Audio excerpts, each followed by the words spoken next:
You're going to go for what's going to work, what's most strategic, and you're going to do what it takes to get it done. That's anger harnessed under discipline for maximum impact. And for me, those strategies are almost always nonviolent because it is the most effective set of tools that we have.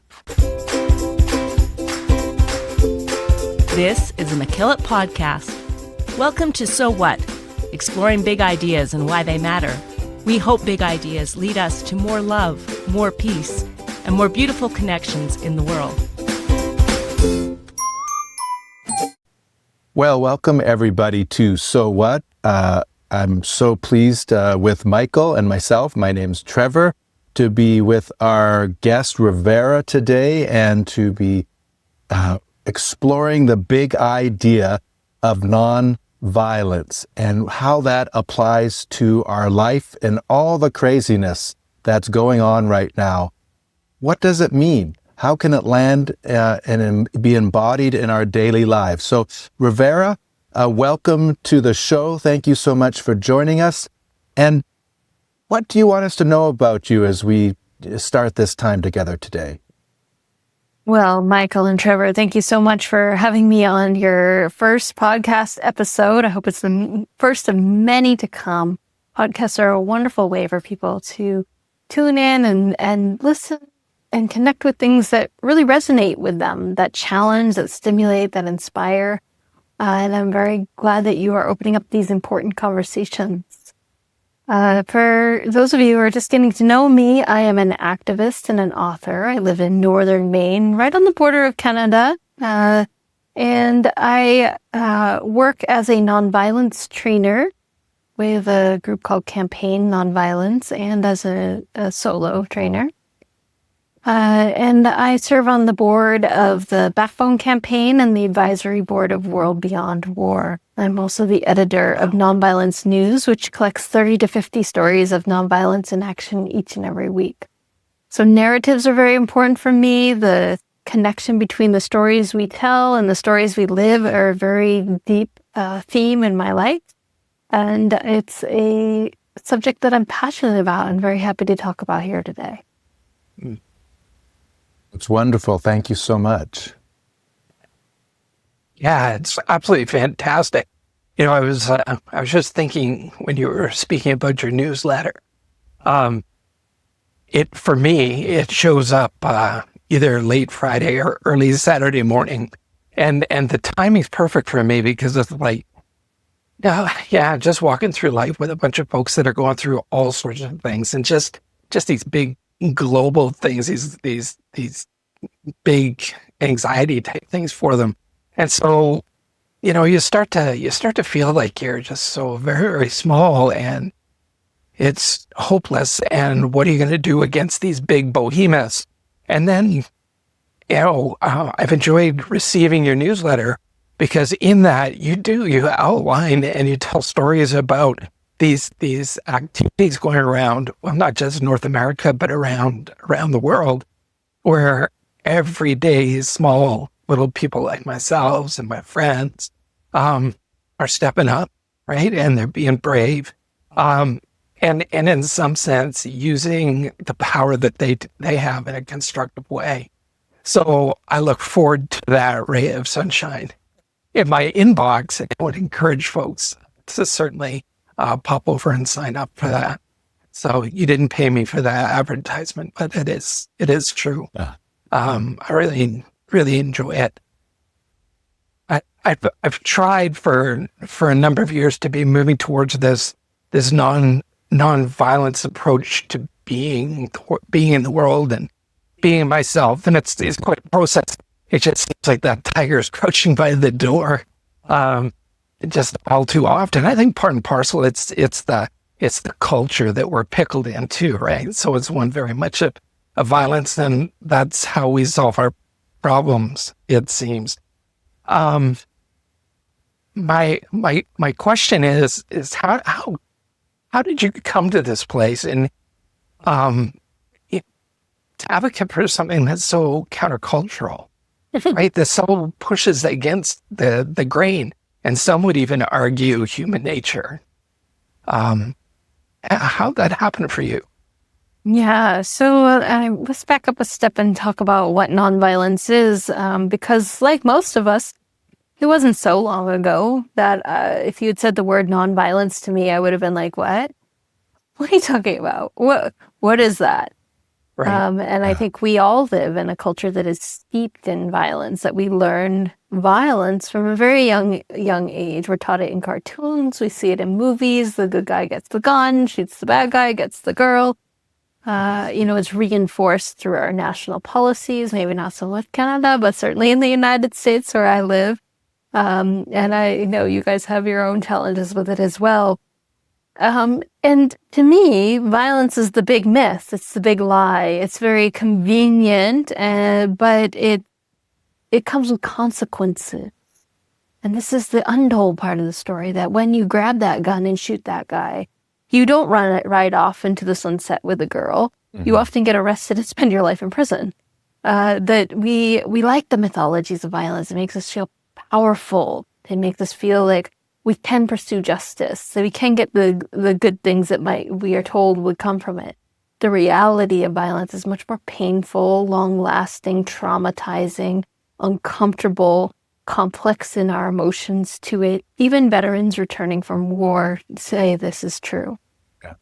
So the lie that we're told is that there's no other option, that this is the only way that we can protect ourselves, we can win rights and freedoms, defend our country. But what history has shown, and what we'll talk about here today, is that that's not true. That there is an immense toolbox for making change in our personal and political and social and cultural lives that is anchored in what we call the tools of nonviolence. And these are a big set of things. It ranges from conflict skills to work out your problems with your friends, to de-escalation skills for preventing violence that might be on the brink of erupting, to nonviolent action tools that many of us have heard of, like protests and marches and boycotts and strikes and occupations and blockades, civil disobedience. And then also practices or policies that reduce the ways that violence is systematized through things like low wages or lack of health care or war, that replace those systems with their alternatives, like living wages or a universal health care system or robust peace practices that have actually quite a great track record behind them that very few of us know about. The more you start to dig into this toolbox of nonviolent alternatives to violence, the more surprising it is, the more you find in it, and the more logical it suddenly seems. Till you get to the point where you look around at the whole culture and you're like, what is wrong with us? We're promoting the wrong tools. Yeah. Yeah. And that's what I spend my whole life trying to say. Well, as you were talking, Rivera, it reminds me of Star Wars and talking about how we're immersed in it. Michael's talked about Pickled, that like the Star Wars thing is that there is injustice, but what happens is you use violence. Even the Emperor says, use your anger, strike him down. It's just part of our life. And even the new series Andor is coming out, which as a Canadian, I'm not subscribing to Disney Plus right now for many reasons. But you have violence. And so in your beginning, you're sort of saying that you began in this world. So what moved you? What brought you to a world of nonviolence? And I hope, and we're going to hear more about what nonviolence means too. Yeah, there are a couple big things in my life. First of all, when I was about 5 or 6 years old, I was very violent. I had little brothers. At that point in our lives, they were smaller than me. That didn't last forever, unfortunately. But when I didn't get my way or I didn't get my toy, I liked to shove them around. I liked to hit them. I liked to throw things at them. And I'm not making this up. This was like a daily occurrence. And my mother decided this would not fly. This could not go on. So she took me aside and she said, you can hit the sofa. You can hit the pillow. You can hit your stuffed animal, but you cannot hit your brothers. And she trained me to redirect that anger someplace where it wouldn't do harm, to express it in a way that, maybe felt legitimate and just to how annoying pesky little brothers can be.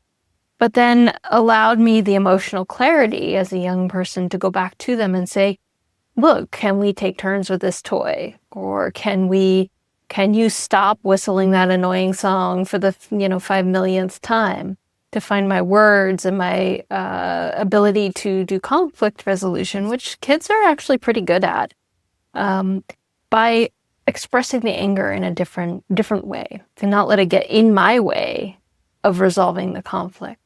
So that was a pretty formative first experience. But as you grow up, of course, the problems get much bigger and complicated. You run into bullies at school, you run into military recruiters, you get sucked into the systems of violence. So my next big influence was my father, who was a conscientious objector to the Vietnam War. And as I approached teenagehood, I got to hear those stories more often and hear how he not only said, I refuse to go slaughter people in Vietnam. I will risk jail time if you try to make me. But I will also go blockade military maneuvers on the coast of Maine. I will help people who are drafted into war get to Canada, take huge risks to his own life and liberty to achieve those goals. I found that very inspiring, that someone would be so brave without retaliating with the same kind of violence that he was objecting to. But again, I still didn't know very much about nonviolence. I was like, oh, that's a good idea. Cool. Then the Occupy movement happened, and it was right across my street. And I looked out from my front porch, and I was like, what are they doing? And traipsed across the road and took part in my first protest. And even going through that experience, I only knew this much about what nonviolence was. So the year after that, I sat down to write a novel about a nonviolent movement that rose up to throw a hidden corporate dictatorship out of power in a slightly fictionalized United States. This was 13 years ago. I had no idea that we might actually walk into this story. Well, if I had an idea, I hoped we wouldn't. But I got my characters into a pickle, and I didn't really know what to do to get them out. It's a little bit how we feel right now in the United States. But I did what any self-respecting millennial would do, and I Googled it. How to bring down dictators nonviolently. And I added nonviolently because I felt like my father would be not proud of me if I advocated violence. He had spent his life not doing that. And lo and behold, millions of hits came back about how people had been using this stuff all over the world. And the funny thing was, I had heard these stories and not even realized it. The People Power Revolution in the Philippines in 1986. The independence movements against the Soviet Union of Latvia, Lithuania, Estonia, Poland's struggle, Czechoslovakia's struggle. The list went on and on. Chile. And I suddenly realized that this thing has been the most transformative force of my entire adult life. What is it? And I started reading obsessively. So I could go on, but what I really did was commit to getting curious. And with the help of the internet and classes and connection to great teachers like the Reverend James Lawson, I was able to do a deep dive into what is this nonviolent action stuff? How does it work? How does it show up in our lives? What else is in the nonviolent toolbox? And are these things really more effective at solving our conflicts with fewer repercussions, negative repercussions, than violence? And after 13 years solidly studying this stuff, I can tell you that nonviolent solutions are the way forward for humanity. There is a tool for almost every scenario that I have run into. And these practices and skills and actions are incredible and so accessible to us. I got so much here. I'm kind of just overloading here. All right, so I'll deal with my buffering problem. And this might be going just a step backwards, just more to try and figure out what nonviolence is. What's your take on what violence is, right? So, not punching your brother, I get it, right? I had a little sister, and as much as she deserved it, it was socially and familially unacceptable for me to punch her. I'm wondering about, like, are there other kinds of violence? Like, for example, with our words, right? And the words that we choose to use to engage other people. Sometimes I feel like I can get caught in a bit of a billabong over thinking and wondering about, well, is this violent? Is that violent? Does that make sense? Yeah, absolutely. Thich Nhat Hanh, the great Buddhist mindfulness teacher and peace activist, said nonviolence is a direction, not a separating line. That there are lots of things that are very hard to categorize as wholly nonviolent or wholly violent. But if we think of it as a direction that we're trying to head in, we can see that there's kind of a continuum from things like genocide or nuclear weapons, things that are obviously violence, picking up a gun and shooting someone, right? To things that are totally nonviolent, the healing practices, the restorative justice might be a good example. And then lots of things that are somewhere along that spectrum. But I think of violence as in several different ways. First of all, violence can be direct and physical. It can be emotional or psychological.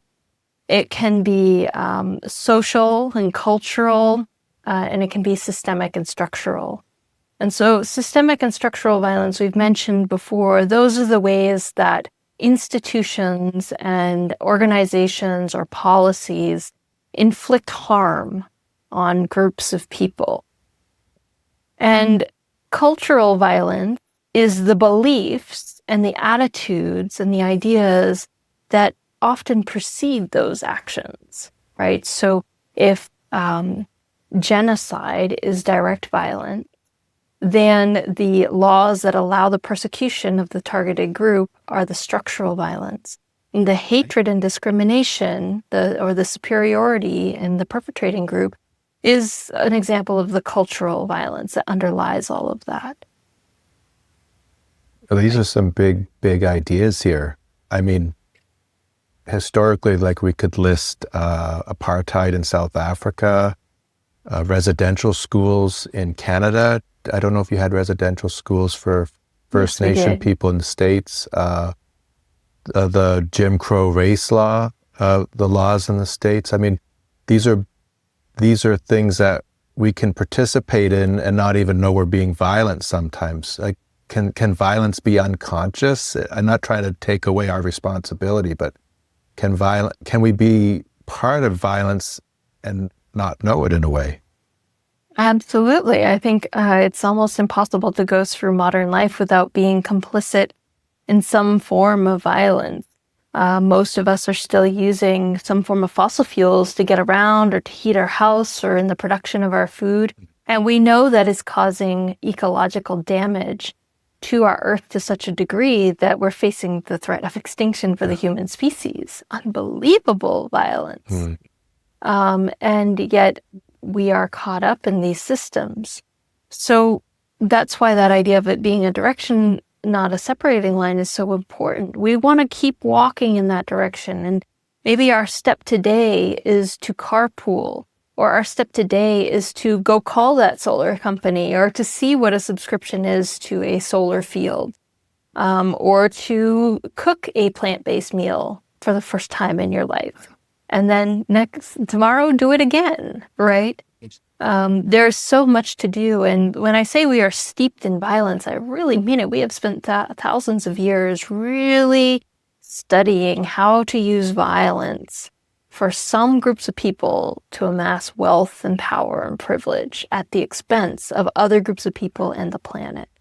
And I think we're at this point in human history where we cannot keep going that direction.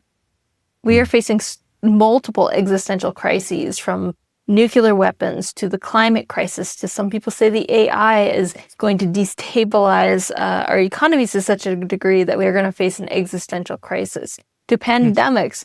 This list should be short and it's long. And so if we keep studying the ways of violence and violent exploitation of one another, we are going to lead ourselves closer and closer and closer to disaster.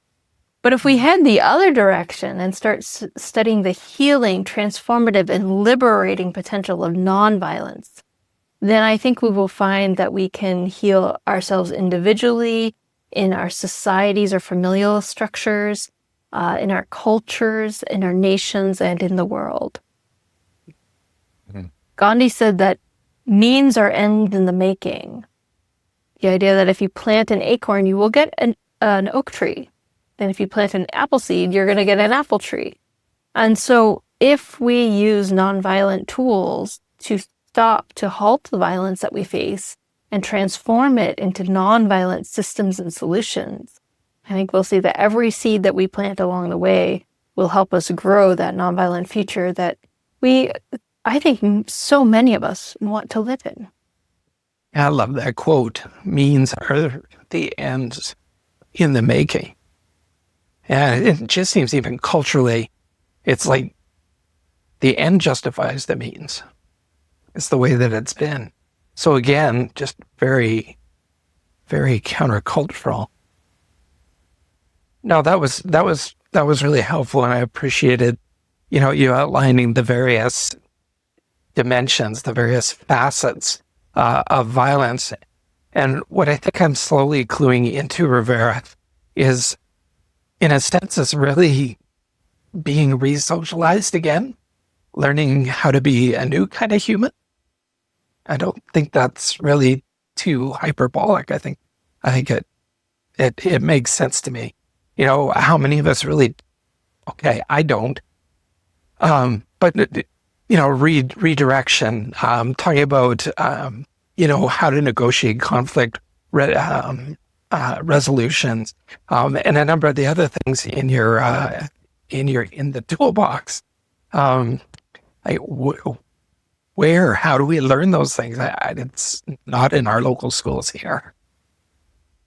Yeah, I think that is a great core question. Well, in my own life, I learned it from some of my elders. And I think if we look back in our own lives, almost all of us have at least one person, either in our family or in our extended circles, who modeled a nonviolent way through life for us. And so we could think about that a little bit.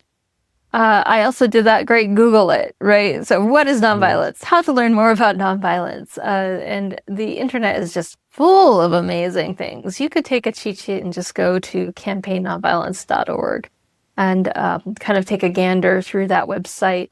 There are also things like nonviolencenews.org that you can, really find lots and lots of links and examples to it.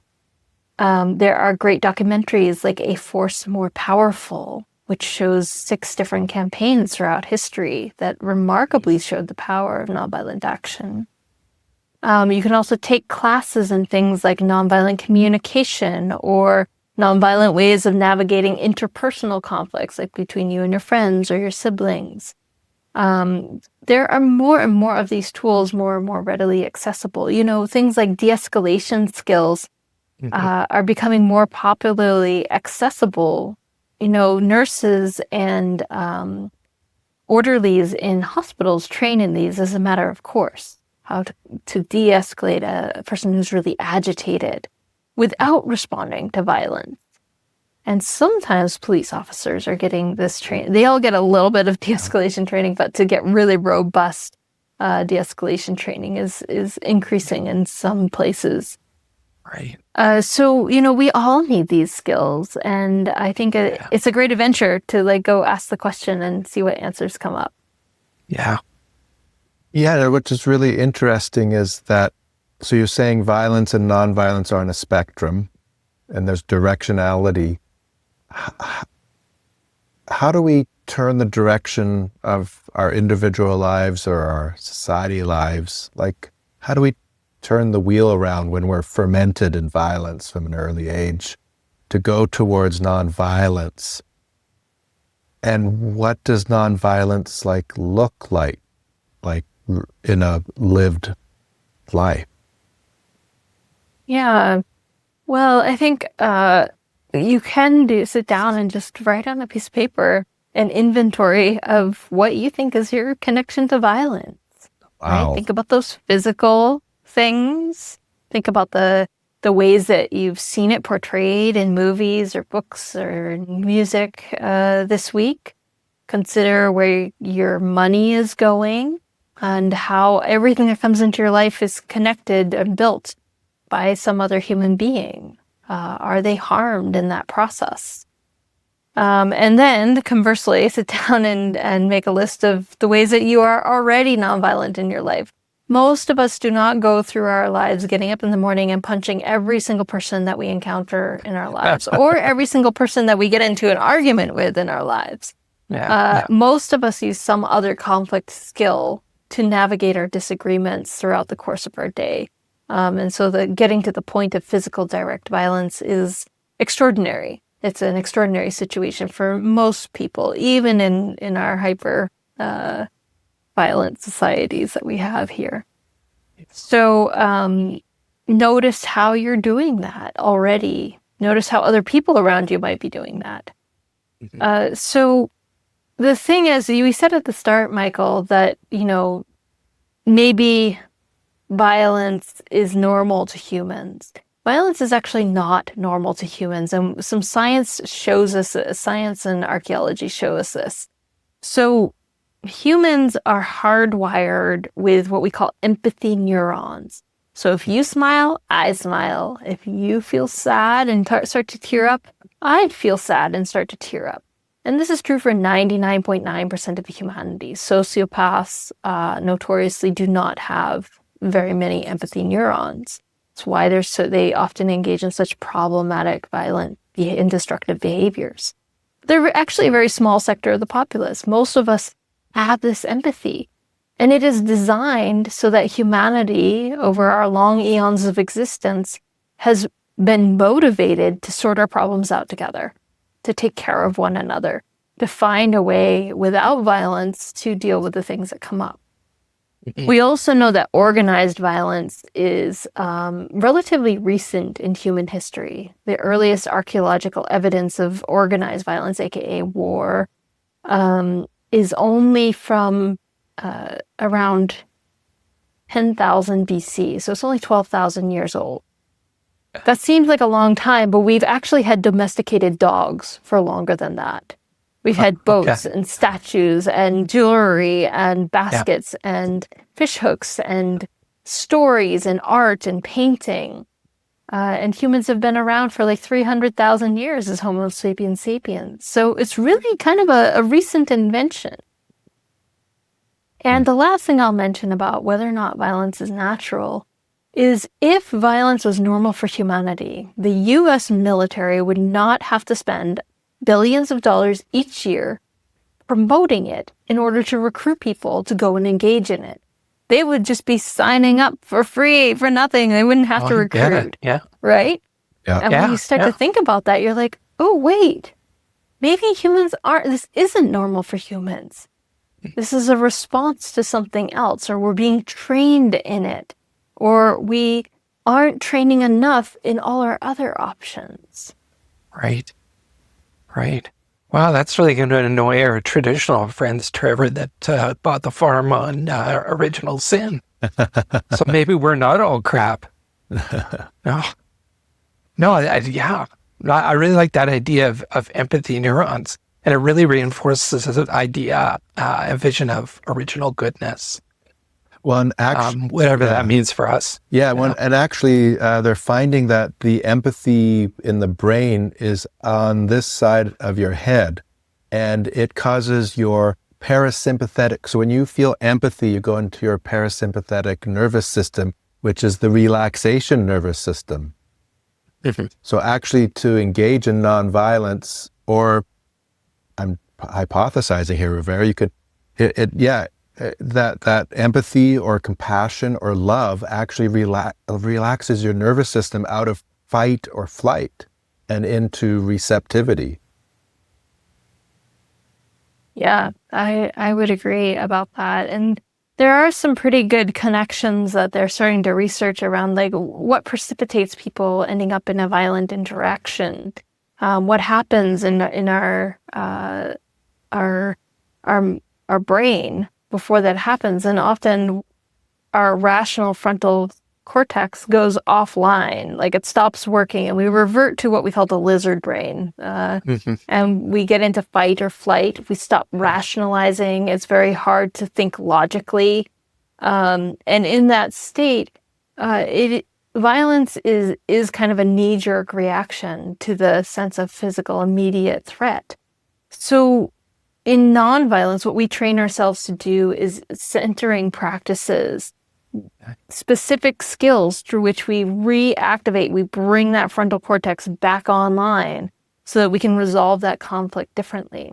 And those of us who take nonviolence very seriously train in this, like soldiers train for war. We train to reclaim our ability to self-regulate in this way, to know the options before us in navigating an encounter like that, to be able to de-escalate another person, and then to do this in organized groups, like you might see when people are doing a sit-in or a street blockade, or even a disciplined nonviolent march, that we want to be able to withstand the provocation of agents of repression or counter-protesters, because we are working to infuse and insert a social change element that has the capacity to transform ourselves without replicating the very problems that we oppose. Yeah, and maybe part along that way. I know for me, having to go through and just deal with some of my inner stuff. So, growing up for a variety of reasons and not fair reasons, just being bullied, right? And just always feeling so darn powerless.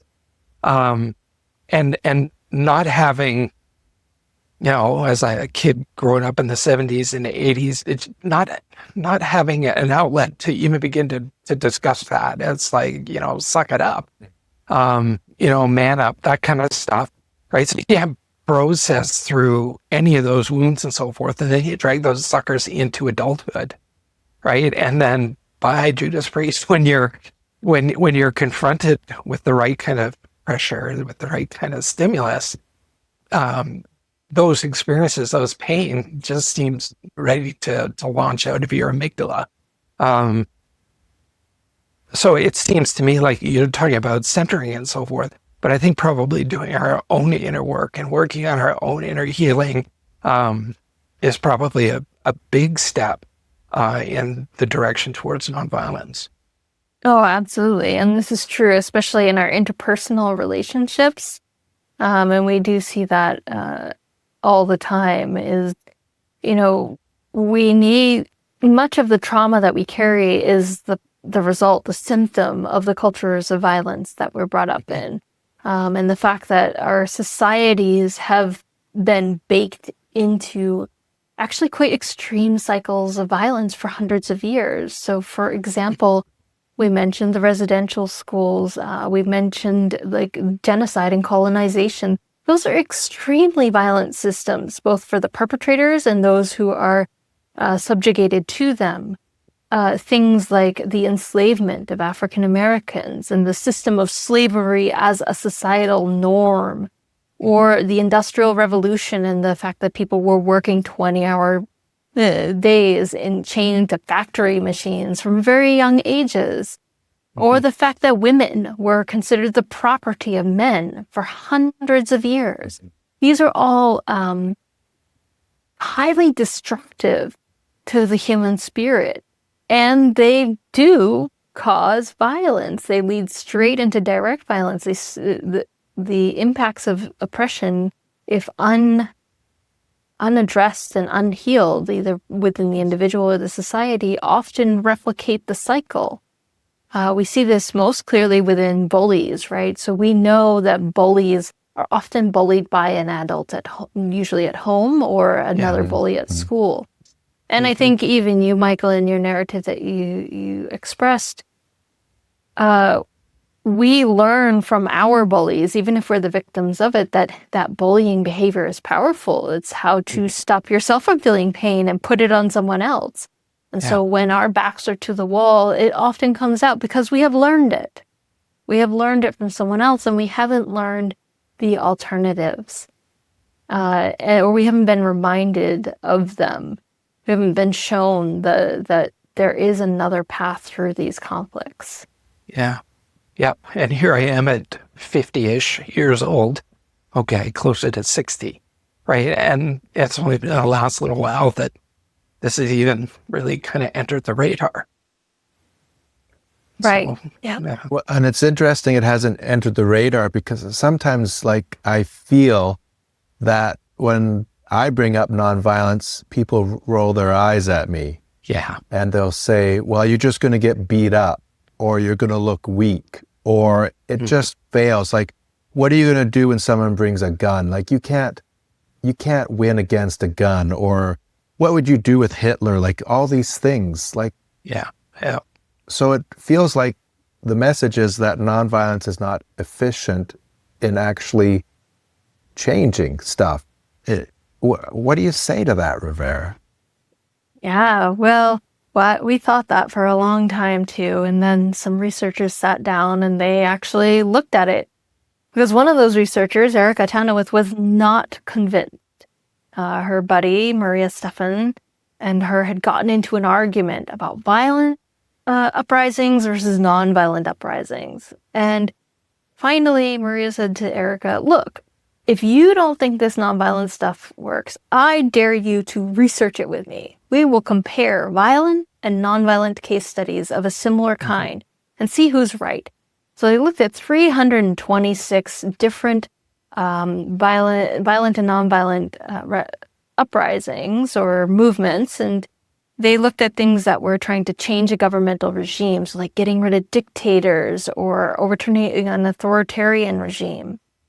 They also looked at ending foreign occupation and secession movements. So when you want independence, like say from the Soviet Union, as I mentioned earlier.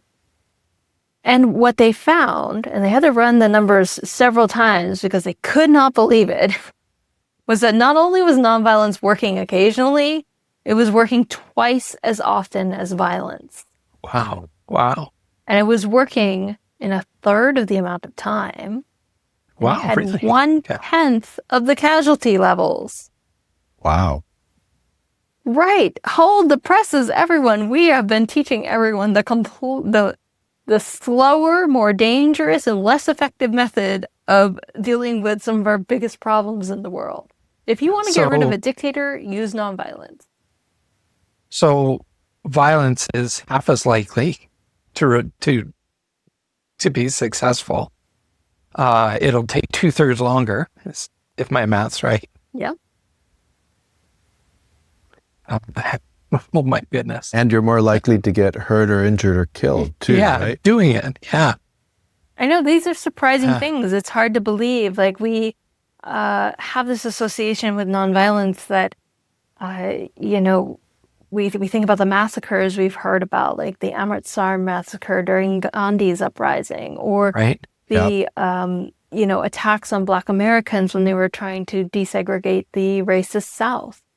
But when we really think about violent struggle, we're talking armed insurrections, civil wars, wars of international sorts.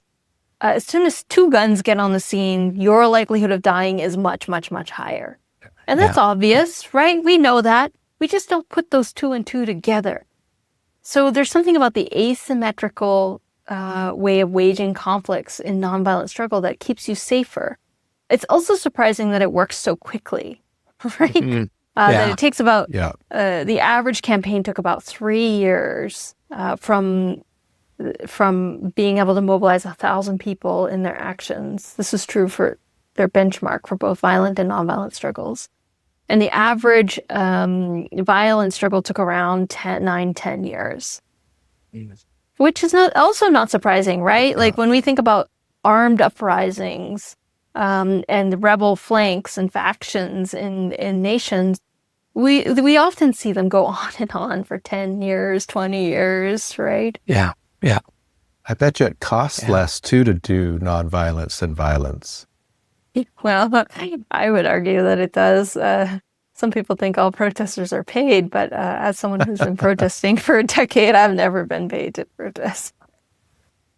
We don't have all the data on all the different kinds of nonviolence that we've been talking about here today. But I think if we sit down and really think about it, there are some surprising dynamics. So people say, well, if you don't have a gun, you're just going to get shot. Well, we do know from the work of violence interrupters in places of high gun violence in the US or gang violence that they go out with their nonviolent de-escalation skills, they patrol the neighborhoods, and occasionally they get shot. But much more often, the fact that they are not packing, not carrying guns, is a de-escalatory force that keeps the whole neighborhood safe. And again, it's that if 2 guns show up at a scene, it's much more likely that somebody's going to get shot. Yeah. So, I think it's surprising. It's counterintuitive to our culture's logic. But when you consider how many, let's say, movies or cartoons we've watched, just using one indicator of culture, since the time we were very small children that say, oh, you better bring that gun. Or, oh, the hero goes off and fights the war. And there aren't any other options. Yeah. It starts to make sense why we have these beliefs, even if they're not factually true. Yeah, I'm just, as you were telling that story, I was just like, you talk about courageous. I mean, to be able to walk into those types of situations as you've described. Oh my goodness. So a lot of preparation would go into that. Obviously, you wouldn't just go downtown Tabor today. And, well, we don't. Anyways, they roll up the streets at 10 o'clock here. But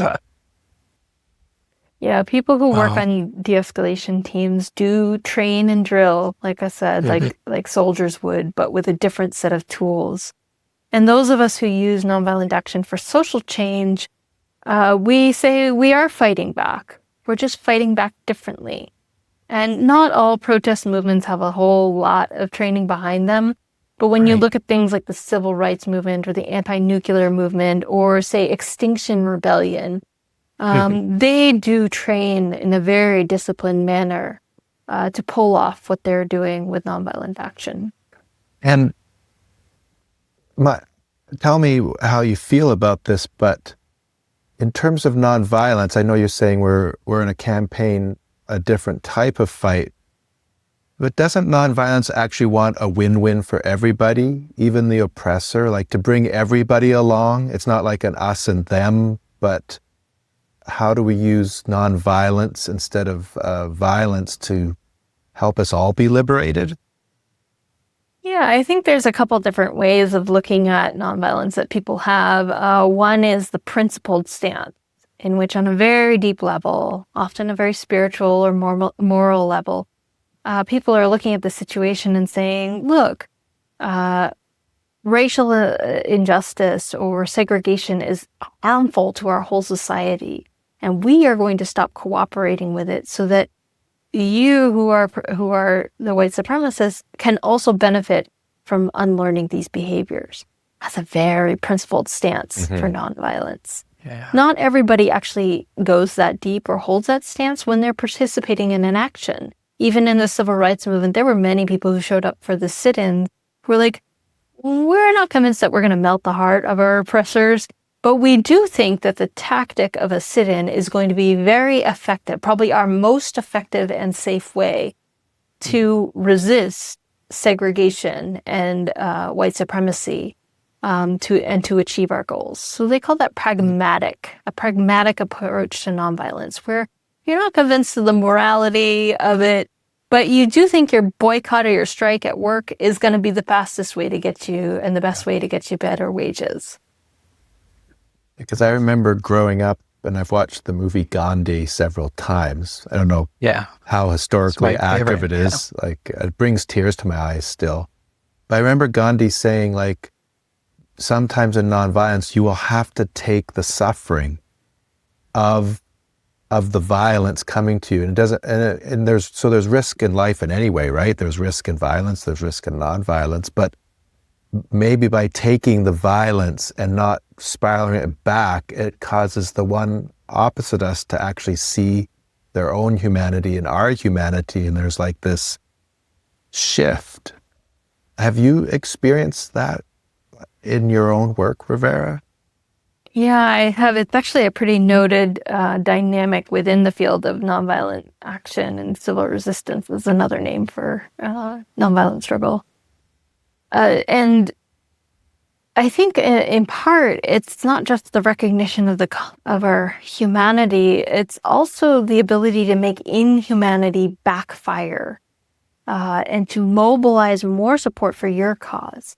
If say someone attacks my movement and I attack back, we're now on the path to civil war together. We're armed insurrection.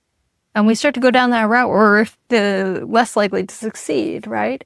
But if someone attacks my movement and I am willing to say, I will not become what I oppose. Yeah. I will not become what you are. I will weather and withstand this and keep non-cooperating with you. I will escalate in other ways.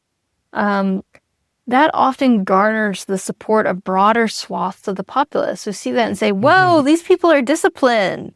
These people have a goal and they're working towards it. And these people are not willing to descend into the spiral of violence. How can I help them succeed? Especially if you have a just cause. I think it's a very compelling thing.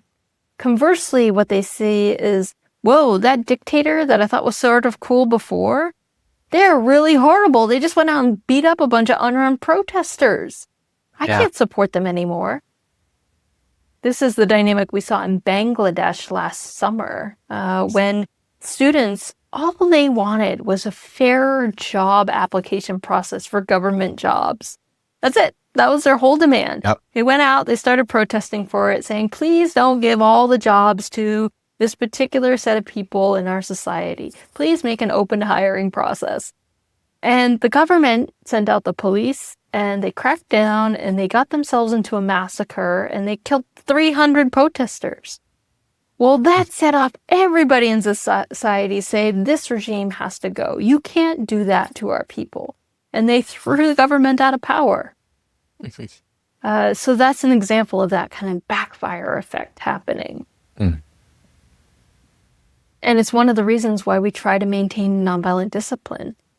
That, and for me, again, this idea that I don't want to become that which I'm opposing. If I know it's twice as effective to stick with nonviolence and it's in alignment with who I think I am as a human being, my deepest moral principles, to lose. Yeah.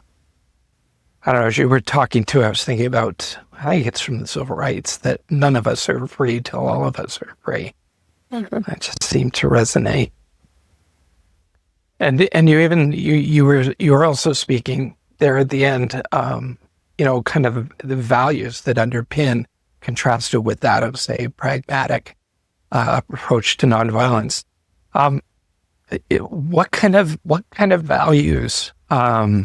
It obviously makes sense now that we've learned that it's twice as more likely to succeed at two-thirds faster than other ways. But are there other values that allow you to keep stepping up and into the breach, shall we say, and then getting back up and doing it again? So where does that energy, where does that conviction come from for you? Yeah, I often ask myself the question of would I stick with nonviolence even if the study had come out the other way around? Sure. And I think I can answer with some confidence that I would. I was committed to nonviolence before I read the study, and I was willing to do it even if there was no guarantee that it would work. And the reasons for that have to do with very deep things for me as a human being. First of all, I really believe passionately in democracy. Passionately. That we should be making our decisions together. And violence is one of the most anti-democratic things that exists. It says, I don't care if you disagree with me, I'm going to hurt you until you comply with me. Nonviolence says, if you disagree with me, then I will cease to cooperate with your agenda. I will stop participating in what you're doing. And in fact, I may even get in the way of what you're attempting to do.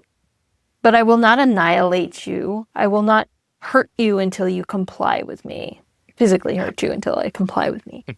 And so it's a way of standing up and saying, we're going to use all these tools to have a democratic process by which we will see what our society wants to do when they really think about and grapple with the consequences of this particular system and its beliefs.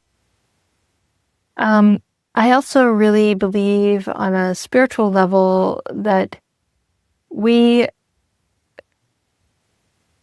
it's hard to articulate these things, but I don't believe I was put here to harm other human beings.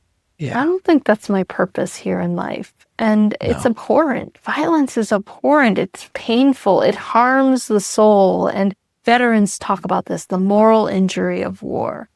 Right. Yeah. And if I can resolve my conflicts personally and politically without sustaining that moral injury that violence engenders, I want to go that route.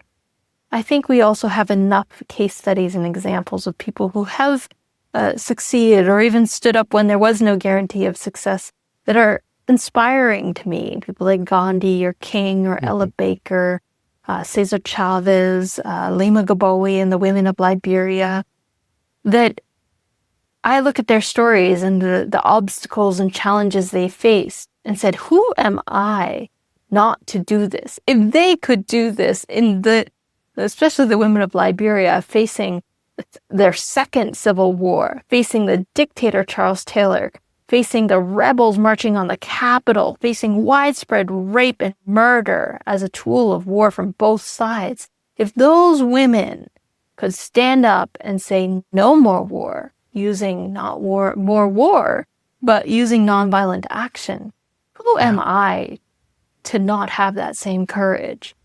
To not at least try to emulate what they have accomplished. Wow. Yeah, wow. We're if it's all right, Michael, we're coming to the end of our time together already, and we've only sort of put a pin into this. One of the questions we ask in our episodes is the so what.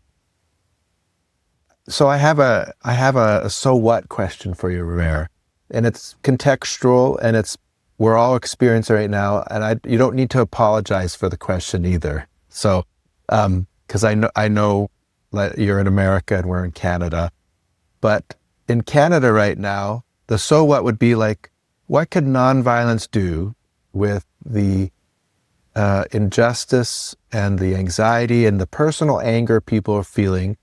And the worry about the future when the current president of the United States, I guess, is violently using economics and tariffs to almost feel like America and Canada used to be like allies, like close friends. And now it's like we are almost feeling like we're enemies. And in Canada, politicians are talking about, well, we need to spend more money on military. We need to instead of investing in green energy, we're going to build more pipelines. Like this is all violence across our country. How do we as Canadians take this big idea of nonviolence and work with Trump and work with tariffs and work with rising costs and all? How would you answer that? Populism. I love this question. First of all, resist Canada. Those of us who are also resisting Trump in the U.S. are cheering you on and really recognizing the strategic wisdom, especially in your economic defiance. I think that is your strongest route of defiance. If you go the route of militarism in particular, I think you run the risk of putting yourselves in a checkmate against the U.S. I do not think you're going to win a military struggle. I don't think you're going to be able to outspend us enough to feel actually safe and secure against us. And I think the race to invest in your military is very quickly going to erode the very values that make you Canadian, right? You're going to have to take that money from somewhere, and where you're going to take it from is your amazing social services, your your dignity, your kind of like programs of national pride, your reconciliation work with First Nations, these things that you've made great progress on. So beware of this trap. And I do think it is a trap. And I think instead of putting your time, energy, and money into military as a false strategy of resistance, I mean, look at Ukraine and Russia, right? Yeah. We've seen this dynamic play out before, and we need to look at it with stark eyes rather than mythologies. But I do think your economic resistance to the U.S. has been extremely powerful and has been one of the biggest motivating forces in getting Trump to backpedal and back off and backpedal and back off on the tariffs, because your economic resistance is hitting the border states. I live in Maine, so I literally see this every day. Your willingness to not come to the U.S. on vacation in Florida and in all these places is making ordinary Americans go to their legislators and say, stand up to Trump and stop this tariff nonsense.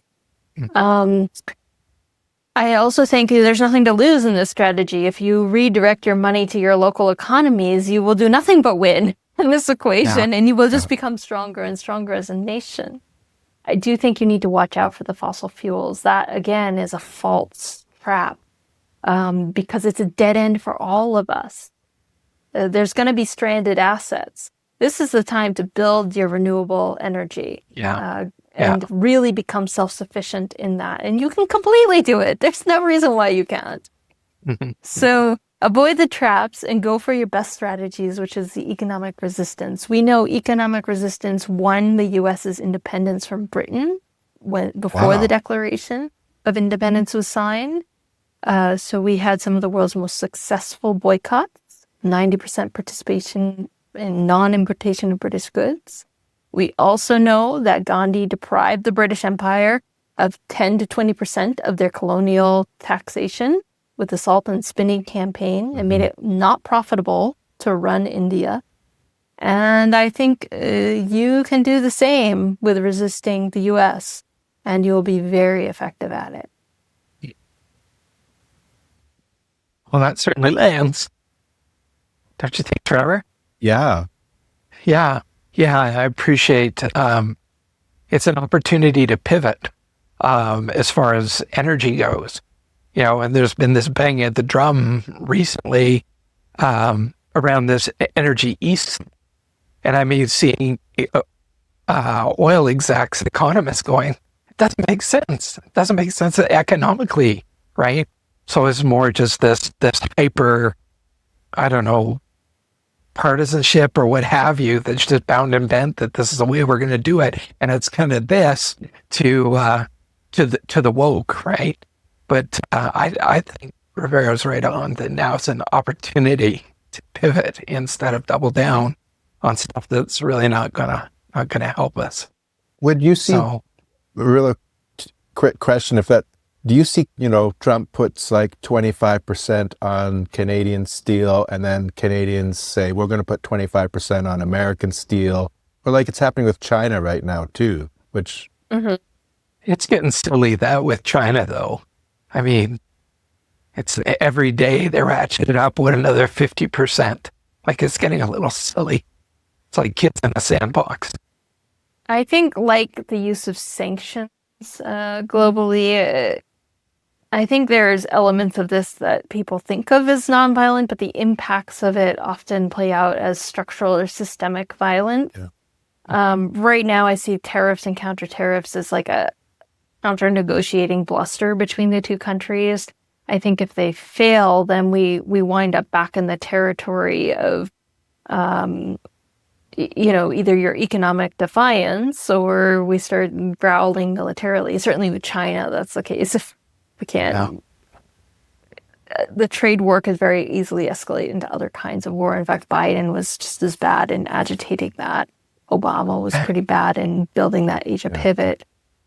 So I think the idea of counter tariffs and sanctions are, it's one of those kind of like gray area things of intention versus impact. Often doesn't align very neatly on the nonviolence and violence spectrum. The impacts are often quite harmful. Well, we could keep going, couldn't we, Michael?